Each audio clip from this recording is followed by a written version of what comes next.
Hey guys, and welcome to my patch notes review for the patch with no name. Yes, that is actually the name of the patch, is the patch with no name. So first off, I did just want to give a quick heads up that yes, I know that my ally was not added yet. Like I said many times, it doesn't really matter when the ally is added because I don't have any emotional ties to the ally because I'm not creating it, I'm not putting any effort into it, so whenever they feel like releasing it, they will release it, and that is fine by me. If it takes them 3 years to release it, I don't really care. But I did want to give you guys a heads up that yes, I will be holding off on any giveaways of the codes until my ally is actually released, because I do not want to do giveaways for no reason.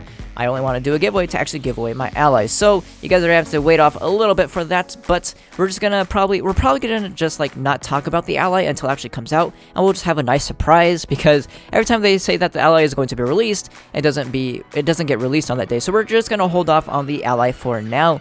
That way people don't keep coming to me saying that Tryon is screwing me over. Tryon isn't doing anything. They are actually the ones putting in the efforts to create my ally. They came to me asking, hey, what do you want your ally to look like? I just gave them an idea, and they're actually creating it. So, you know, it's all good with me. Also, if you haven't noticed, this video is kind of like an old school type patch notes review, because there's actually nothing to show off in this patch. It's an extremely small patch, and they didn't add anything.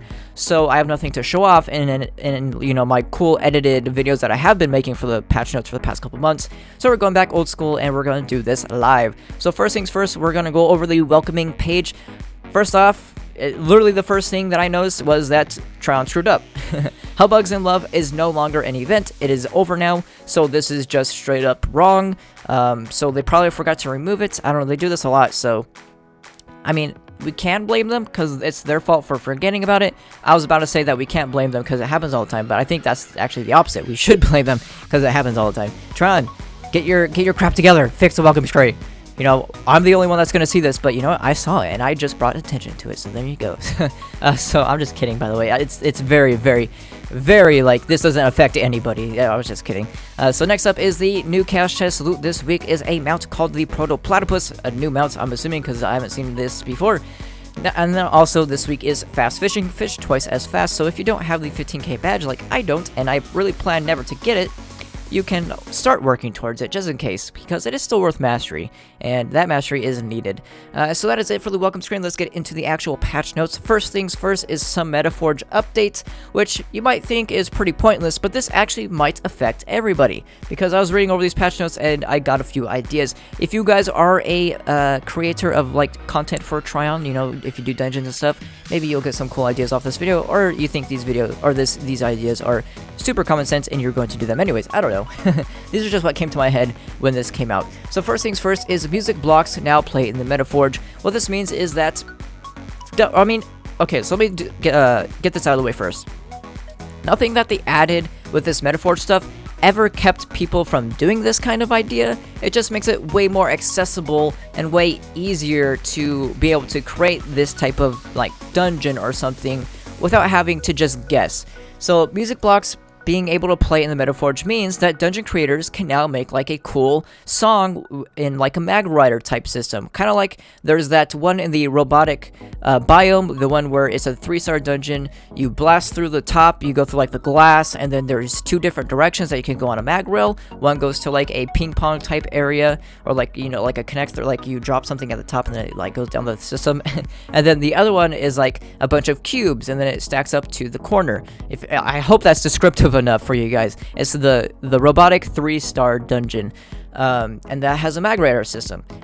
This means that, you know, with that mag writer system, people can now play songs while you're in that mag writer system. And like I said, people could always have done that for their dungeons, but it just there wasn't really a point because you couldn't hear it, so you're just basically guessing how it's going to sound at that point.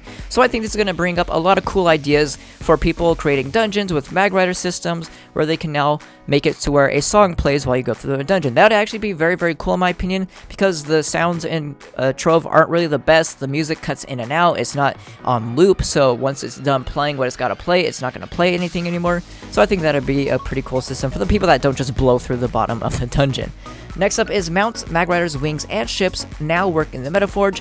Again, a very cool system in my opinion is the ships and the wings. So now dungeon creators can test out, they can make like a water slide dungeon. That'd be a pretty cool idea, right? So you can do it like in the pirate biome, and then now you can use your boat. So the dungeon creators can now, you know, use their boat and see, will it work? Is this a wide enough turn? And you know, they can do like wing stuff, like, you know how we're getting the racing mini games. People could do that in a dungeon, like make it so where you're in a 3-star dungeon, you do a boss at the bottom of the dungeon on the base floor of the world, and then there's a portal that goes up to the top, and then it's like a tubing system. Like it's a tube where you have to go through. It's like, you know, a tube of glass, and then, you know, you have your air draft blocks that push you forward, and then you go through the tube, and then you go to the next boss. I think there's some pretty cool ideas that can happen with this new update for the Metaforge. Of course, like I said, you could have always done that, but now it's easier to test, easier to create for your own. I don't create dungeons, so these are just ideas in my head that are already existing club worlds and stuff. That's what I'm kind of thinking. Think of the club world builds,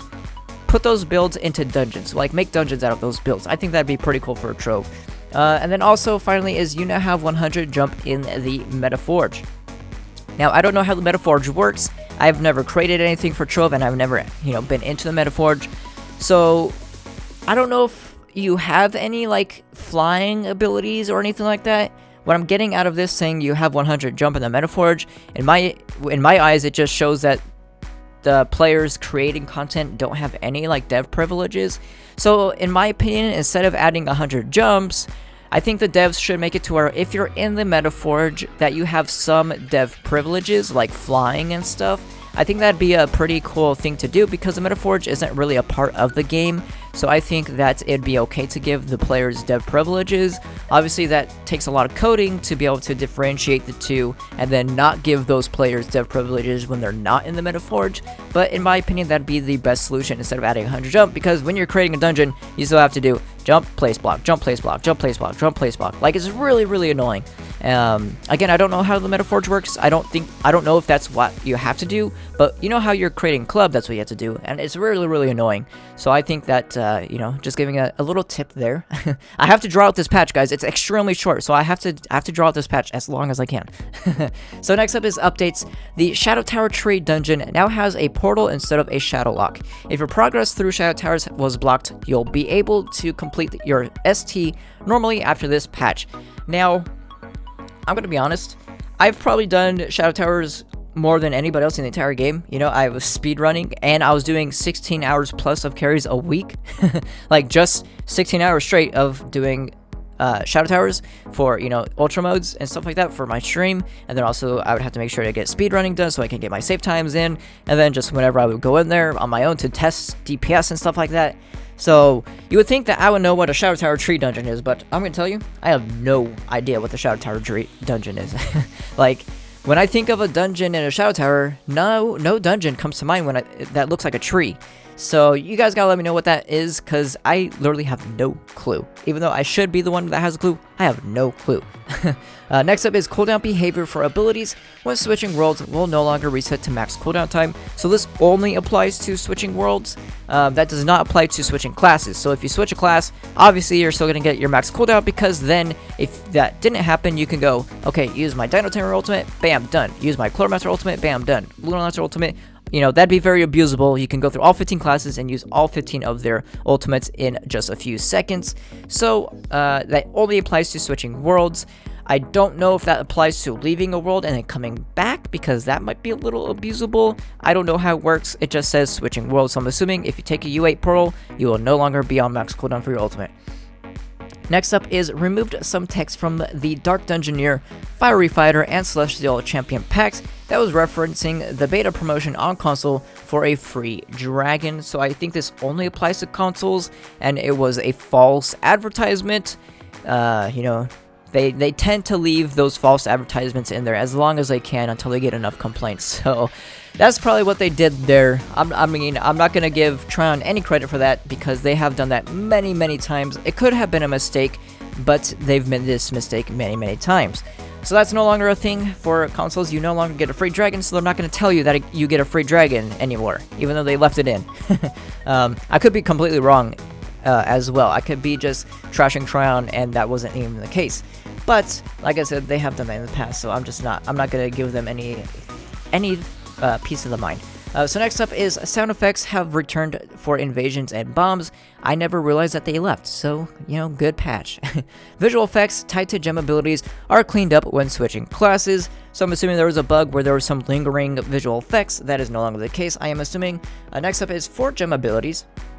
Cooldowns on the effects triggered by combat won't prevent the gem from being fully equipped when switching classes to a class that has the same gem equipped. So that's very confusing to read. What I am thinking, just looking at it right now, is one of two things. So either I think that this means, you guys could just let me know in the comments below if you know what it means. I'm just assuming right now. So what I'm saying is not true. I'm assuming.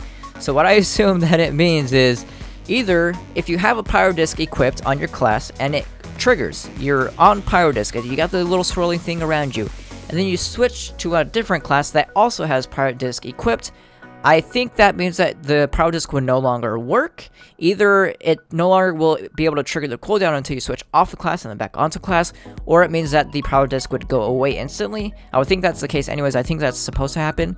Or I think that it means if you have pyro disc active and then you switch to a class that has pyro disc, it acts like that gem is not equipped at all. So you don't get the stats, you don't get the trigger effect at all, nothing. From what I'm thinking, it means either of those two things. I guess three things, because I did mention one other thing in there, but either those two things, or you guys could just let me know what it actually means in the comments below, and then I no longer have to assume, or, you know, whatever. So moving on, this is actually a pretty cool one right here. So Stinging Curse gem effect now works with the Fae Trickster class. So I always got that question, why do I have Cubic Curtain as my preferred and powered gem ability on my classes spreadsheet, which you can find in the description of all of my class guides. The reason why I always had Cubic Curtain was because Stinging Curse never actually worked for the Fae Trickster, so the next best thing is Cubic Curtain, you know, Explosive Epilogue and Cubic Curtain, because for a ranged class that has nowhere close to the, if you're not in proximity to the mobs to use Pyro Disc or Spirit Surge or anything like that, the best two combo is Explosive Epilogue and Stinging Curse. So now the Fae Trickster can finally use its best gem ability. Cubic Curtain was the next best thing, because that means if you took a hit, it wouldn't knock off your passive effect, which is a lot of DPS. So I will now go back and add this Stinging Curse if I forget. So if you guys check that spreadsheet tonight and you notice that it's not fixed, make sure to let me know in the comments below, because I will most likely forget, and then if I read a comment, I can just go instantly and fix it. But I have to wait till I'm done with this video to fix it, and by that time I will most likely forget. So let me know. I would need to fix that for the Fae Trickster. Next up, and finally, is if you have Razor Chroma hardware, you might notice some cool new effects. I don't have a Razor Chroma, so I cannot see those cool new effects, so I don't know what those cool new effects are. A lot of assumptions in this patch, but they didn't add anything, so whatever.